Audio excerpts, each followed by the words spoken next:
कक्षा 6 की हिंदी की पाठ्य पुस्तक वसंत में संकलित एक पाठ की ध्वनि प्रस्तुति। पाठ का शीर्षक है बचपन।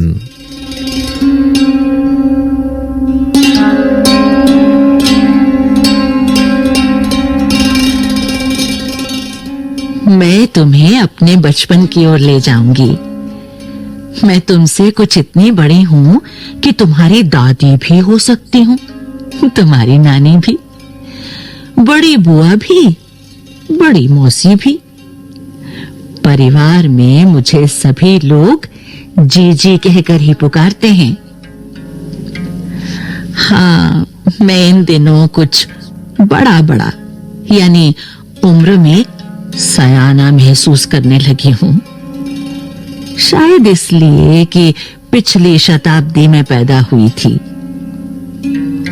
मेरे पहनने ओढ़ने में भी काफी बदलाव आए हैं। पहले मैं रंग बिरंगे कपड़े पहनती रही हूं। नीला, जामुनी, ग्रे, काला, चॉकलेटी। अब मन कुछ ऐसा करता है कि सफेद पहनो, गहरे नहीं, हल्के रंग। मैंने पिछले दशकों में तरह तरह की पोशाकें पहनी हैं। पहले फ्रॉक, फिर निकरवॉकर, स्कर्ट, लहंगे, गरारे और अब चूड़ीदार और घेरदार कुर्ते। बचपन के कुछ फ्रॉक तो मुझे अब तक याद हैं। हल्की नीली और पीली धारी वाला फ्रॉक, गोल कॉलर और बाजू पर भी गोल कफ। एक हल्के गुलाबी रंग का बारीक चुन्नटों वाला घेरदार फ्रॉक, नीचे गुलाबी रंग की फ्रिल। उन दिनों फ्रॉक के ऊपर की जेब में रुमाल और बालों में इतराते रंग बिरंगे रिबन का चलन था। लेमन कलर का बड़े प्लेटों वाला गर्म फ्रॉक, जिसके नीचे फर टंकी थी। 2 ट्यूनिक भी याद हैं, एक चॉकलेट रंग का और अंदर की कोटी प्याजी, दूसरा ग्रे और उसके साथ सफेद कोटी। मुझे अपने मोजे और स्टॉकिंग भी याद हैं। बचपन में हमें अपने मोजे खुद धोने पड़ते थे। वो नौकर या नौकरानी को नहीं दिए जा सकते थे, इसकी सख्त मनाही थी। हम बच्चे इतवार की सुबह इसी में लगाते। धो लेने के बाद अपने अपने जूते पॉलिश करके चमकाते। जब जूते कपड़े या ब्रश से रगड़ते तो पॉलिश की चमक उभरने लगती। सरवर, मुझे आज भी बूट पॉलिश करना अच्छा लगता है। हालांकि अब नए किस्म के शू आ चुके हैं। कहना होगा कि ये पहले से कहीं ज्यादा आरामदेह हैं। हमें जब नए जूते मिलते, उसके साथ ही छालों का इलाज शुरू हो जाता। जब कभी लंबी सैर पर निकलते, अपने पास रुई जरूर रखते। जूता लगा तो रुई मोजे के अंदर। हाँ, हमारे तुम्हारे बचपन में तो बहुत फर्क हो चुका है।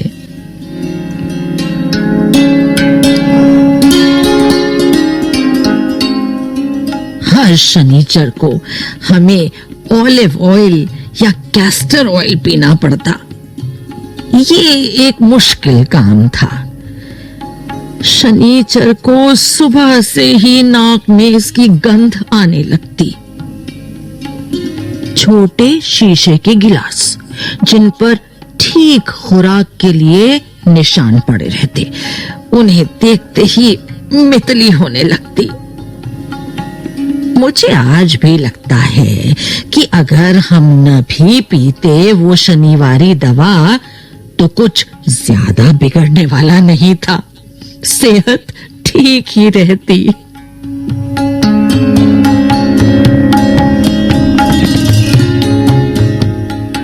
तुम्हें बताऊंगी कि हमारे समय और तुम्हारे समय में कितनी दूरी हो चुकी है। यहाँ तक कि बचपन की दिलचस्पियां भी बदल गई हैं। याद रहे, उन दिनों कुछ घरों में ग्रामोफोन थे, रेडियो और टेलीविजन नहीं थे।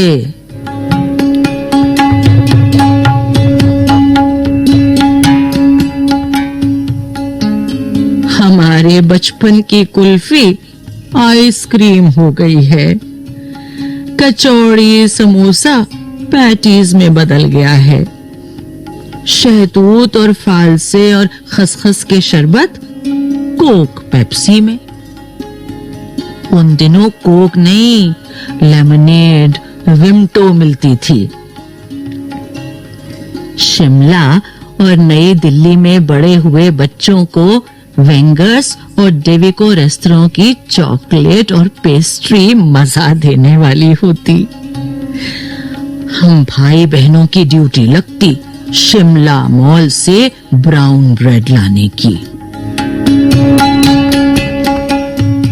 हमारा घर मॉल से ज्यादा दूर नहीं था, एक छोटी सी चढ़ाई और गिरजा मैदान पहुंच जाते।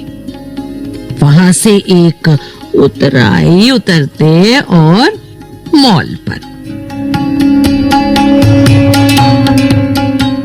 कन्फेक्शनरी काउंटर पर तरह तरह की पेस्ट्री और चॉकलेट की खुशबू मन भावनी।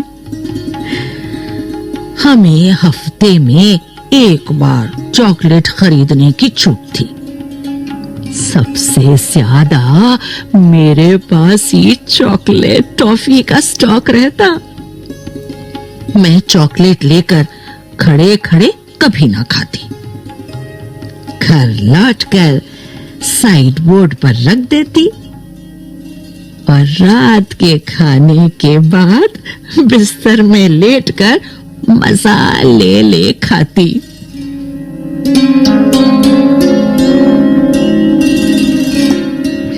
शिमला की काफल भी बहुत याद आते हैं, खट्टे मीठे, कुछ एकदम लाल, कुछ गुलाबी, रस भरी कसमल, सोचकर ही मुंह में पानी भर आए।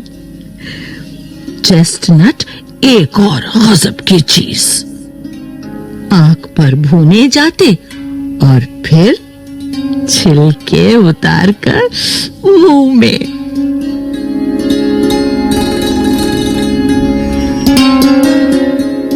चने जोर गरम और अनारदाने का चूर्ण। हाँ, चने जोर गरम की पुड़िया जो तब थी वो अब भी नजर आती है। पुराने कागजों से बनाई हुई इस पुड़िया में निरा हाथ का कमाल है। नीचे से तिरछी लपेटते हुए ऊपर से इतनी चौड़ी कि चने आसानी से हथेली पर पहुंच जाए। एक वक्त था जब फिल्म का गाना चना जोर गरम बाबू मैं लाया मजेदार चना जोर गरम उन दिनों स्कूल के हर बच्चे को आता था। कुछ बच्चे पुड़िया पर तेज मसाला बुरकवाते। पूरा गिरजा मैदान घूमने तक ये पुड़िया जलती। एक एक चना पापड़ी मुंह में डालने और कदम उठाने में एक खास ही लय रफ्तार थी। छुटपन में हमने शिमला रिज पर बहुत मजे किए हैं। घोड़ों की सवारी की है। शिमला के हर बच्चे को कभी ना कभी ये मौका मिल ही जाता था। हम जाने क्यों घोड़ों को कुछ कमतर करके समझते, उन पर हंसते थे। ननिहाल के घोड़े खूब हृष्ट पुष्ट और खूबसूरत, उनकी बात फिर कभी। शाम को रंग बिरंगे गुब्बारे, सामने जाखू का पहाड़, ऊंचा चर्च। चर्च की घंटियां बजती तो दूर दूर तक उनकी गूंज फैल जाती। लगता इसके संगीत से प्रभु यीशु स्वयं कुछ कह रहे हैं।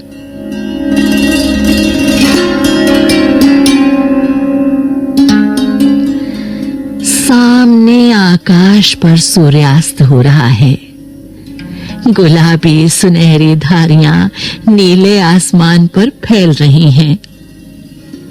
दूर दूर फैले पहाड़ों के मुखड़े गहराने लगे और देखते देखते बत्तियां टिमटिमाने लगी। रिज की रौनक और मॉल की दुकानों की चमक के भी क्या कहने। स्कैंडल पॉइंट की भीड़ से उभरता कोलाहल।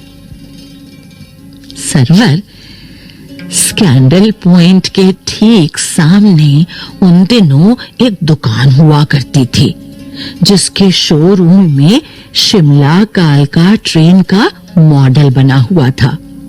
इसकी पटरियां, उस पर खड़ी छोटे छोटे डिब्बों वाली ट्रेन, एक और लाल टीन की छत वाला स्टेशन और सामने सिग्नल देता खंबा। थोड़ी थोड़ी दूर पर बनी सुरंगें। पिछली सदी में तेज रफ्तार वाली गाड़ी वही थी। कभी कभी हवाई जहाज भी देखने को मिलते।